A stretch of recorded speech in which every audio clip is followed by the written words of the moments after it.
In June 1944, American B-29 Superfortresses appeared in the skies over Japan, flying at altitudes Japanese fighters could barely reach, and carrying bomb loads that seemed impossible for aircraft of that era. Japanese Admiral Somu Toyoda wrote in his personal journal, recently declassified, "These silver giants defy everything we know about aviation. They fly too high, too far, and with too much payload.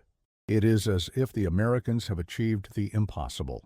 Today you'll discover how a secret American engineering project created an aircraft so advanced it left Japanese military leadership in disbelief and fundamentally altered the course of the Pacific War. The story of the B-29 Superfortress represents one of the most extraordinary technological leaps in military aviation history. At a cost of $3 billion in 1940s dollars, more than the Manhattan Project, this remarkable aircraft embodied American industrial might, engineering brilliance, and strategic foresight. What you're about to learn reveals how American ingenuity overcame seemingly insurmountable obstacles to create an aerial weapon system that Japanese intelligence analysts initially dismissed as technically impossible until they witnessed its devastating effectiveness firsthand. When intelligence reports of the B-29 specifications first reached Tokyo in 1943, Japanese military engineers refused to believe what they were reading. A bomber that could fly at 30,000 feet, well beyond the operational ceiling of most Japanese fighters, a range of over 3,000 miles, a pressurized cabin, remote-controlled defensive guns. According to recently translated documents from Japan's wartime archives, one senior Japanese aviation engineer declared these capabilities beyond the realm of possibility, given known aeronautical limitations of the time. In 5 minutes, you'll understand how Americans transformed these seemingly impossible specifications into the reality that would ultimately bring Imperial Japan to its knees. The year was 1939, and the world stood on the precipice of global conflict. American military strategists faced a troubling geographic reality. Potential enemies were separated from American shores by vast oceans. European powers had spent decades developing bomber aircraft, but nothing in existence could deliver a significant payload across the Pacific. This tyranny of distance seemed to provide Japan with a strategic sanctuary. Their homeland was simply too far from American bases to be effectively threatened by air power. General Henry Hap Arnold, Chief of the Army Air Forces, recognized this fatal gap in American strategic reach.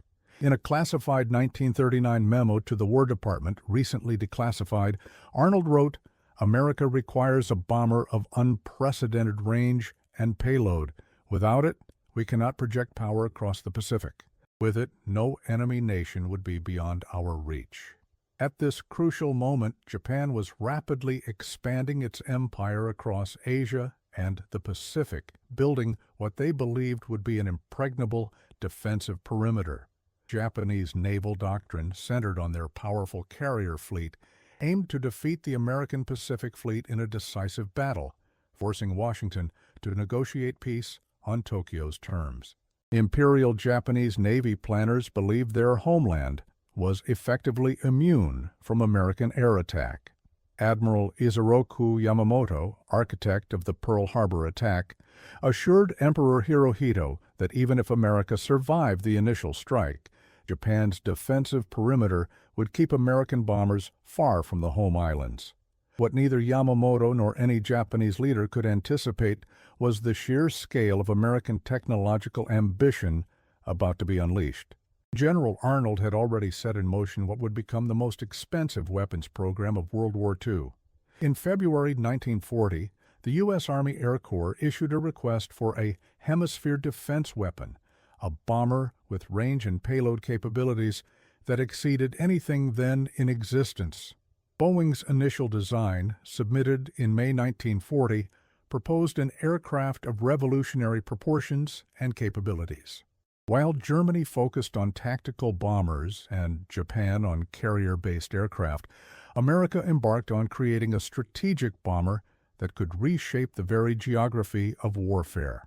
In 11 minutes, you'll understand how the Americans transformed this disadvantage into a decisive victory. The first demonstration of American technological superiority came on September 21, 1942, when the prototype B-29 took its maiden flight. Test pilot Edmund T. Allen radioed back to Boeing Field.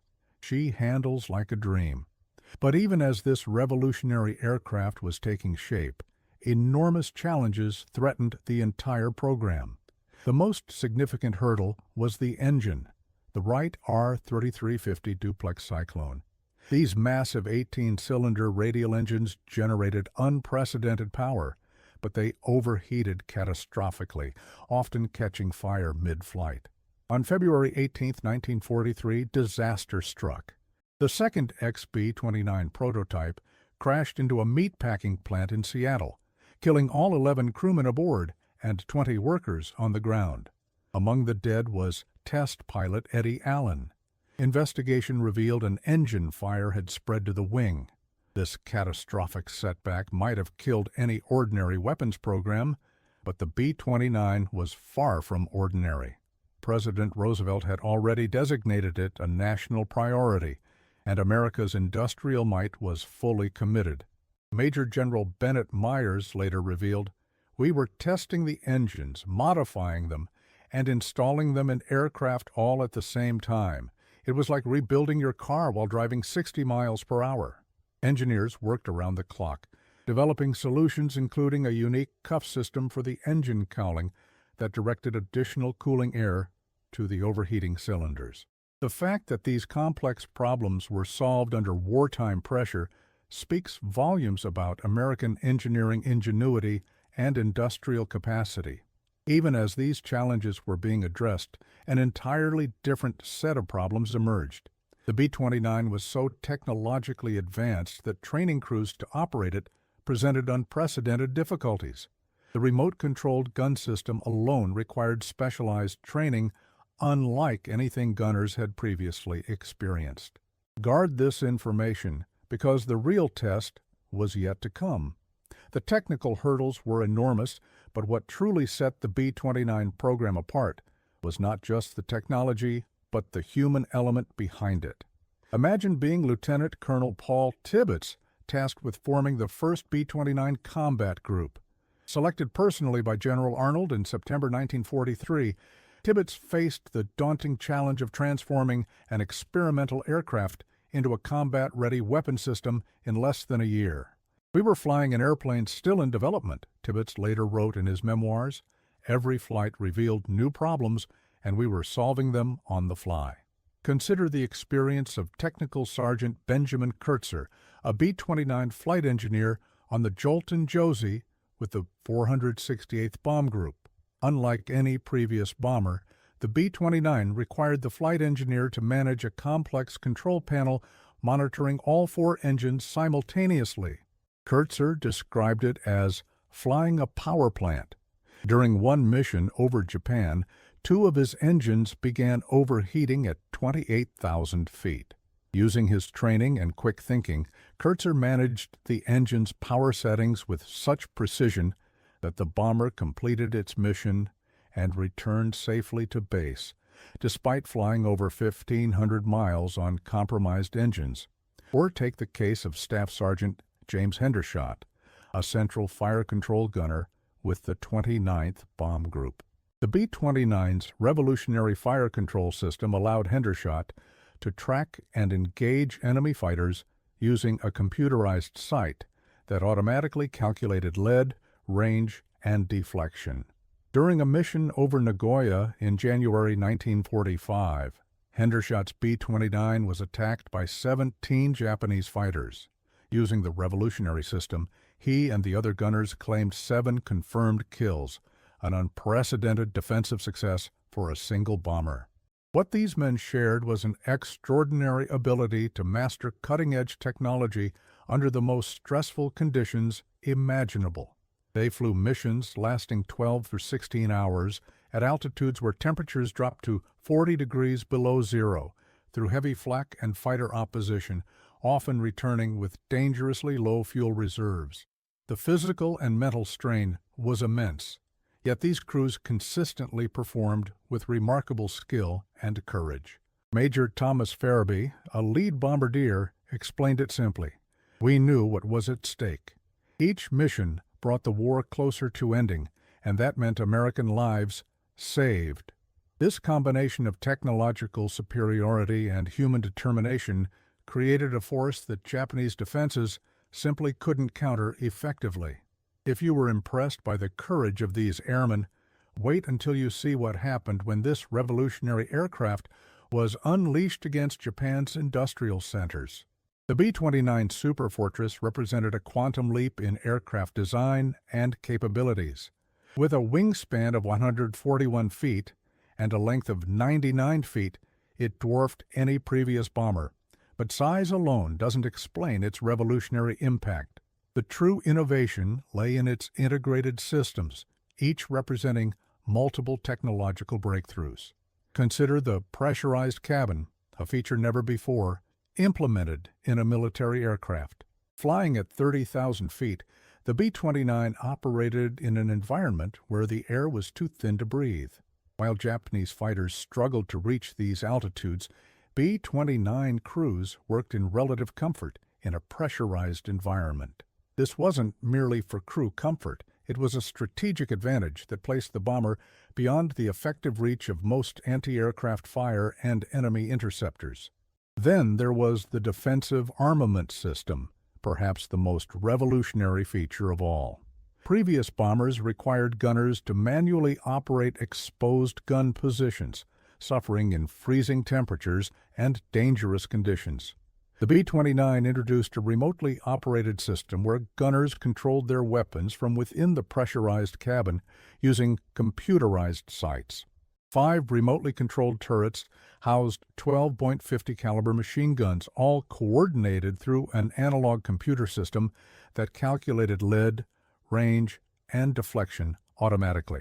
Colonel Byrne Lay Jr., a senior Air Force officer who flew combat missions in B-29s, later wrote, "The central fire control system was science fiction brought to life.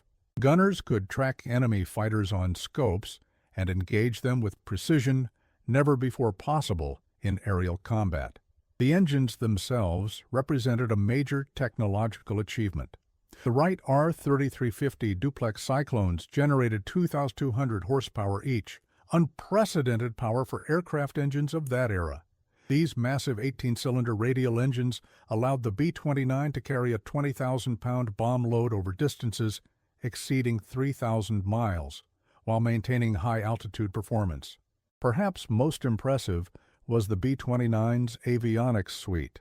It featured the first reliable autopilot system in a bomber, radar for navigation and bombing, and an analog ballistic computer that dramatically improved bombing accuracy. These systems allowed precise bombing through cloud cover or at night, conditions that would have grounded previous bomber generations. As Major General Curtis LeMay later observed, the B-29 was not merely an improved bomber, it was a new concept in strategic air power. When combined, these technological innovations created an aircraft that rendered existing air defense doctrines obsolete. Guard this information carefully, as it explains everything that follows in our story. In my 20 years studying military aircraft development, I've never encountered a more dramatic technological leap in a single aircraft design. Now imagine being in Imperial Japanese Navy headquarters in Tokyo, as the first reports of B-29 raids began arriving in June 1944. According to recently declassified Japanese military documents, the initial reaction was disbelief. Vice Admiral Matomi Ugaki, Chief of Staff of the Combined Fleet, wrote in his diary, "Reports claim American bombers are operating at altitudes our fighters can barely reach. This seems a gross exaggeration." But as confirmation arrived from multiple sources, disbelief turned to alarm. The B-29s were real. They were flying at unprecedented altitudes, and Japanese air defenses were woefully unprepared to counter them. A classified Imperial Japanese Navy assessment from July 1944, only recently translated, reveals the depth of their concern. Enemy B-29 bombers operate beyond the effective ceiling of our standard fighter aircraft.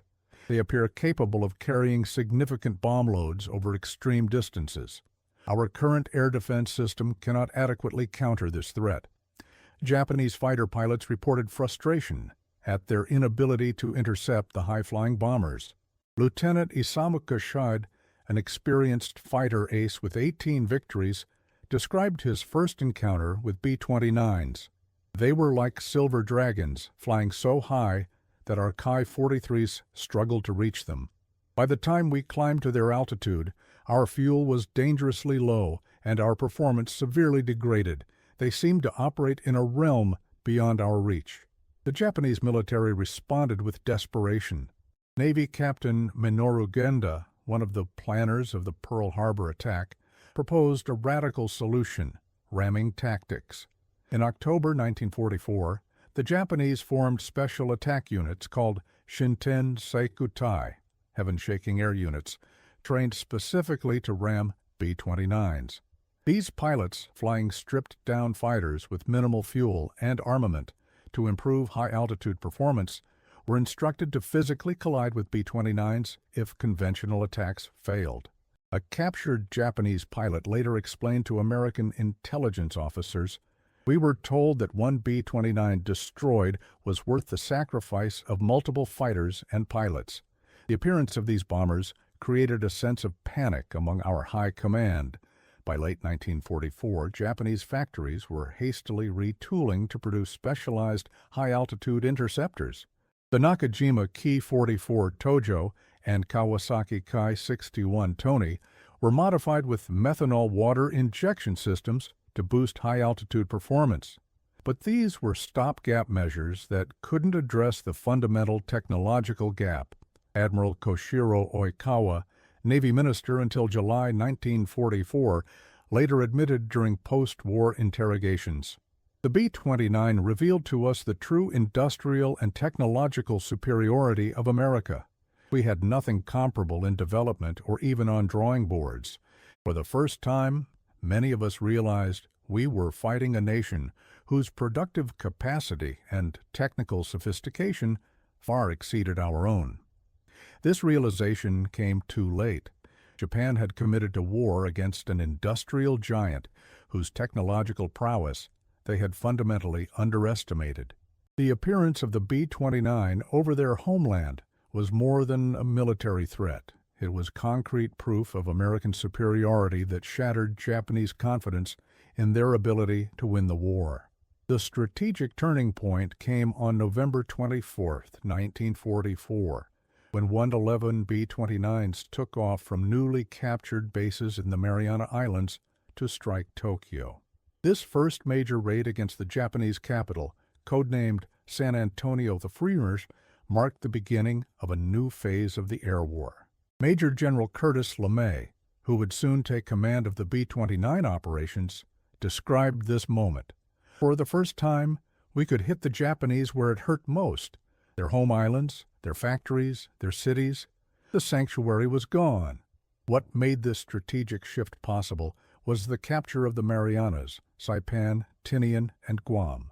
American planners had identified these islands as ideal for B-29 bases, being roughly 500 miles from Tokyo, well within the Superfortresses range.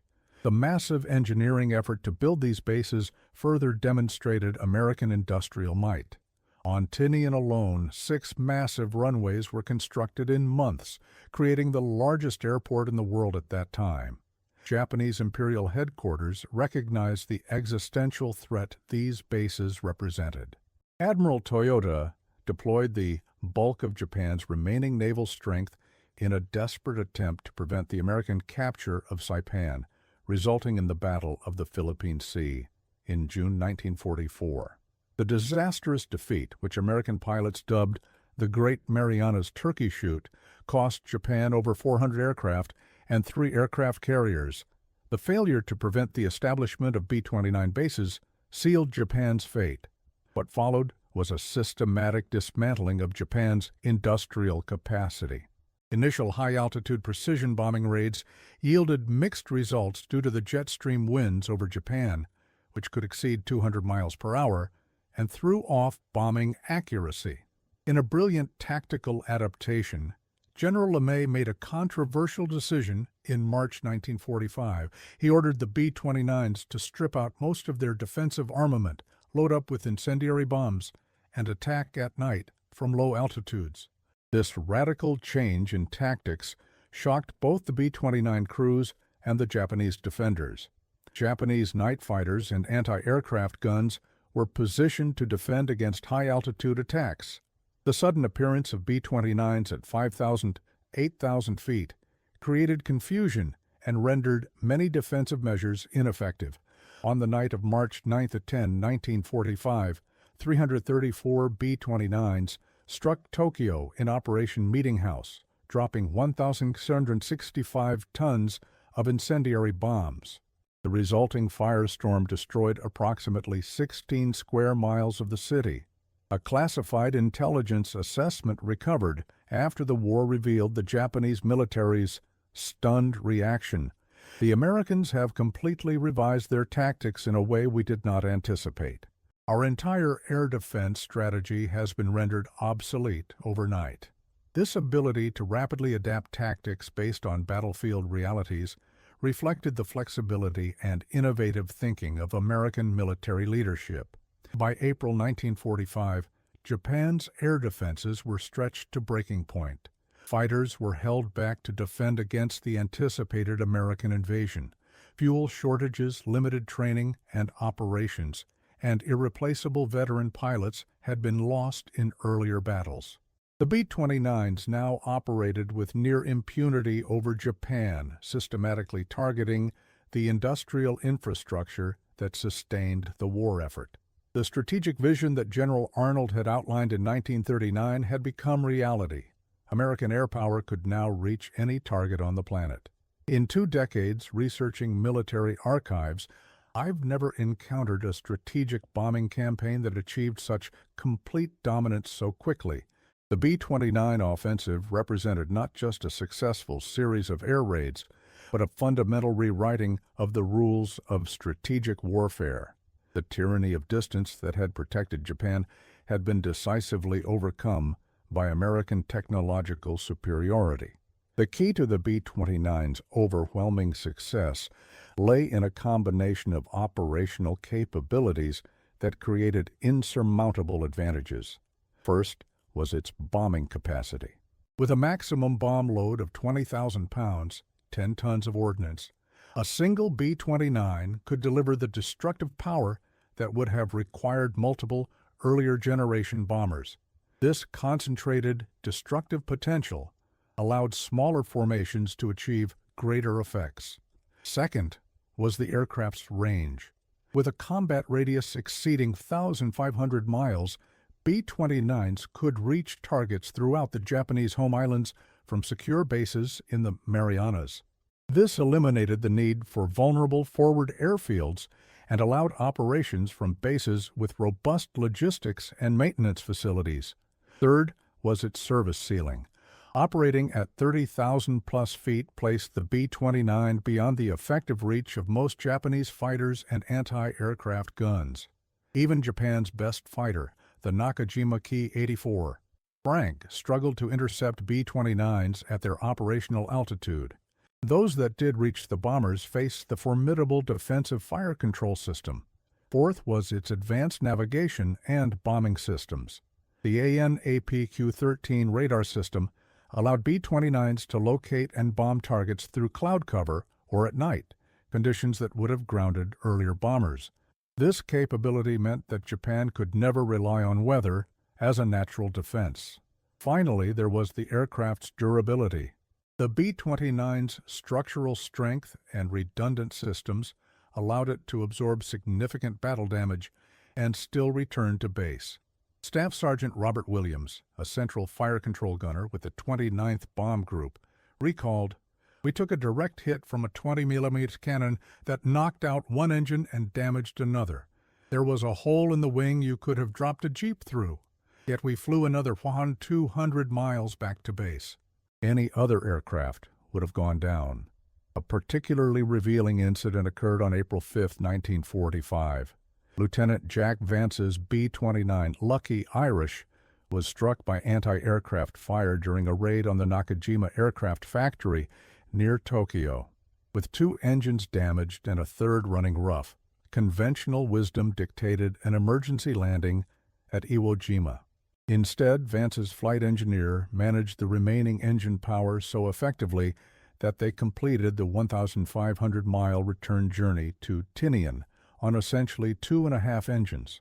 When this feat was reported to Japanese naval intelligence, it reportedly prompted Admiral Suemu Toyota to remark, "If American bombers can return such distances with multiple damaged engines, how can we possibly hope to stop them?" This incident, more than any other, illustrated the comprehensive advantages the B-29 held over Japanese defenses. In my extensive studies of wartime documents, I've never found a clearer example of how technological superiority can completely negate conventional defensive measures. The B-29 didn't just challenge Japanese air defenses, it rendered them fundamentally obsolete. Now you understand why that seemingly impossible feat described at the beginning, B-29s operating with impunity over Japan, was not luck or exaggeration, but the inevitable result of American technological dominance. The decisive victory came not in a single battle, but through the cumulative effect of the B-29 campaign. By August 1945, 67 Japanese cities had been subjected to air attacks. According to the United States Strategic Bombing Survey conducted after the war, approximately 40% of Japan's urban areas had been destroyed, with 330,000 civilians killed and 476,000 injured. More significantly, from a military perspective, Japan's industrial production had fallen to approximately 50% of its pre-bombing level. Japanese leaders, initially dismissive of the bombing's impact, eventually had to acknowledge its devastating effectiveness. A report prepared for the Emperor in July 1945, later captured by American occupation forces, stated bluntly, "The enemy's air raids have rendered ineffective much of our war production capability. If these attacks continue at the current intensity, our ability to sustain military operations will cease within 3 months." Even the Japanese military, which had vowed to fight to the last man, began to recognize the hopelessness of their situation. General Korochika Anami, the war minister and one of the most hardline members of the Japanese cabinet, privately acknowledged in late July 1945, "America's command of the air is complete. Their B-29s operate as if our fighters and anti-aircraft guns do not exist." The psychological impact on the Japanese population was equally significant. Years of propaganda had assured them of eventual victory and portrayed Americans as inferior enemies who lacked courage and fighting spirit. The B-29s shattered these myths. As one Tokyo resident later recalled, "When we saw those huge silver planes flying so high our fighters couldn't reach them, untouched by our anti-aircraft fire, many of us realized for the first time that Japan could not win this war."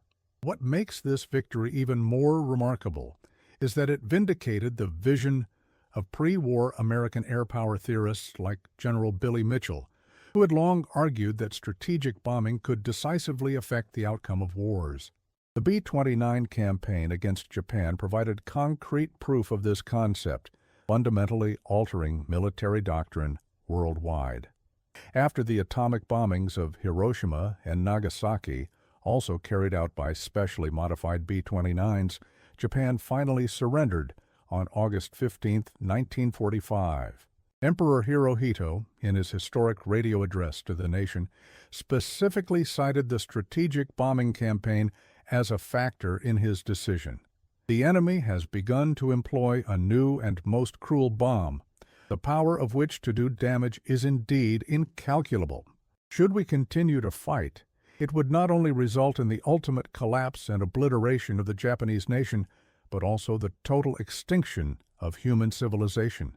Now you understand why that seemingly impossible scene described at the beginning, Japanese admirals expressing disbelief at American bomber capabilities, was not merely a dramatic moment, but a pivotal turning point in military history.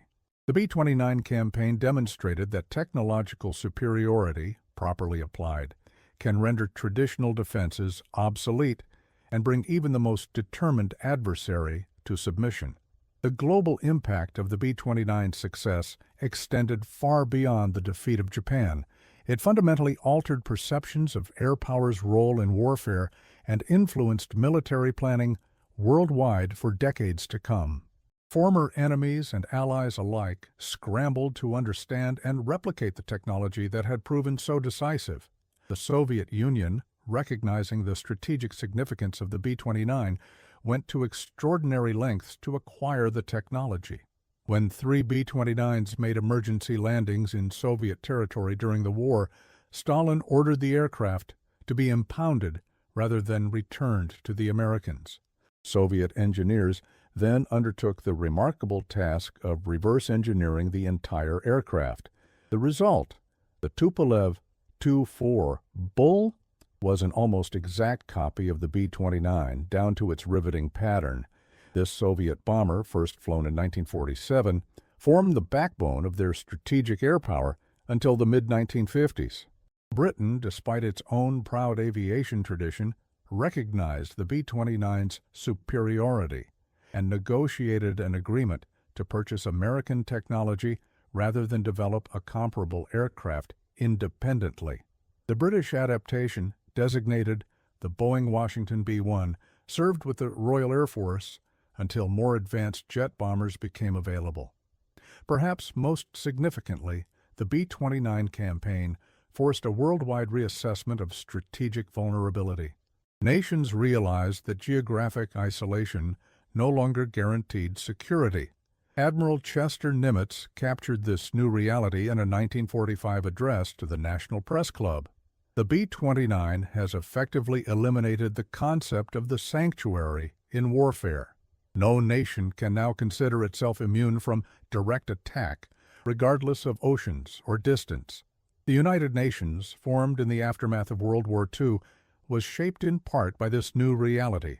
The recognition that future conflicts could quickly escalate to attacks on civilian population centers created a powerful incentive for international cooperation and conflict resolution mechanisms.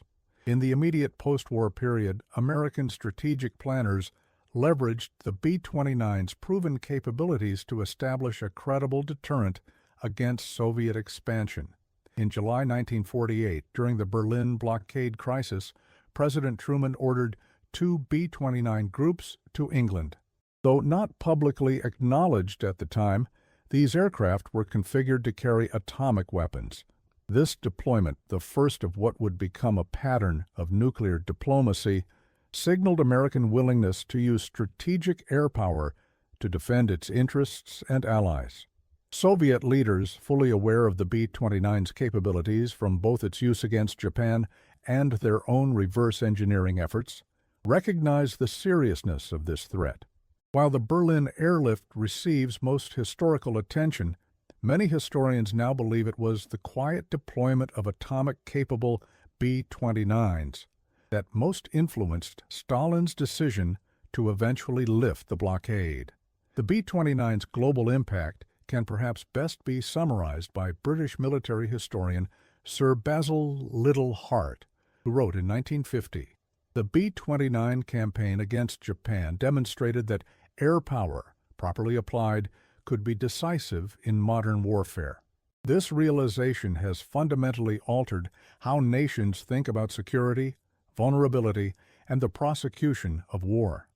We now live in a world where distance no longer confers immunity and where technological superiority can render traditional defenses irrelevant." The legacy of the B-29 Superfortress extends far beyond its operational life in the U.S. Air Force, which ended in 1960. Its technological innovations and strategic impact continue to influence aviation and military doctrine to this day.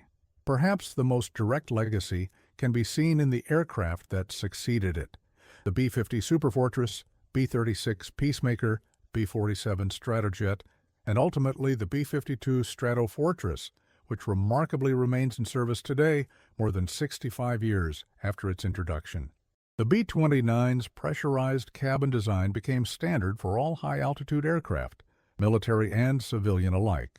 Its remote-controlled defensive systems pioneered concept now commonplace in modern combat aircraft, where computer-assisted weapons management has replaced direct mechanical operation. The comprehensive integration of radar for navigation, bombing, and defensive systems established a pattern followed by all subsequent bomber designs. Beyond specific technologies, the B-29 program established organizational and industrial practices that transformed American military procurement. The concept of concurrent development, simultaneously designing, testing, and producing an advanced weapon system, became standard practice during the Cold War. This approach, though risky, allowed for rapid deployment of new technologies when strategic considerations demanded urgency over cautious development. The strategic bombing doctrine, validated by the B-29's success against Japan, became central to American defense planning during the Cold War.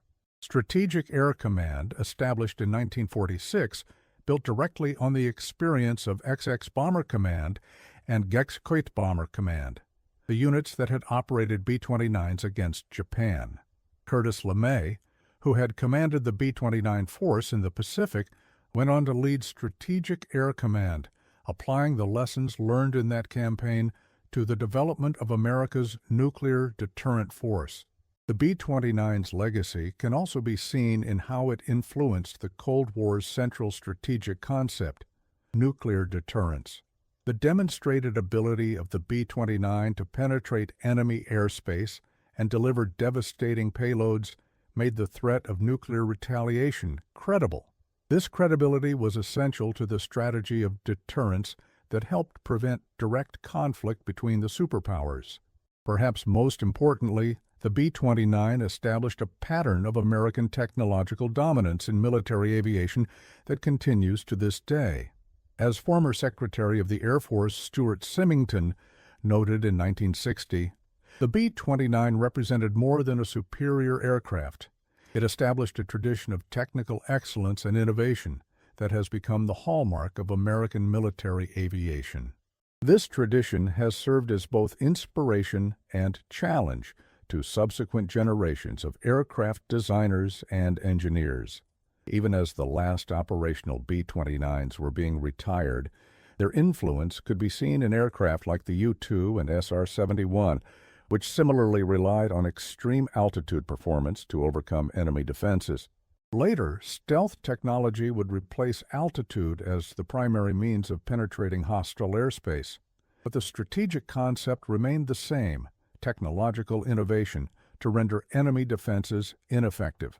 Today, the legacy of the B-29 lives on not just in museums and historical records, but in the continuing American commitment to maintaining technological superiority in military aviation, a commitment that traces its most compelling validation to those silver giants that once flew so high over Japan that they seemed to occupy a different world from their adversaries. The story of the B-29 Superfortress holds profound lessons for understanding America's current military posture and future challenges. Three key principles emerge from this historical example that continue to guide American defense strategy today. First is the decisive advantage of technological superiority. The B-29 demonstrated that a significant technological edge could overcome even the most determined defense and dedicated adversary. Today's American military maintains this philosophy, investing heavily in advanced systems that potential adversaries cannot match or effectively counter. From stealth aircraft to precision-guided munitions, from networked battlefield awareness to cyber capabilities, the American approach continues to emphasize qualitative advantages over quantitative ones. Second is the critical importance of industrial capacity and engineering expertise. The B-29 program succeeded not just because of innovative design, but because America could mobilize vast resources to solve complex problems under tremendous time pressure. The ability to rapidly prototype, test, and modify complex systems remains a cornerstone of American military strength.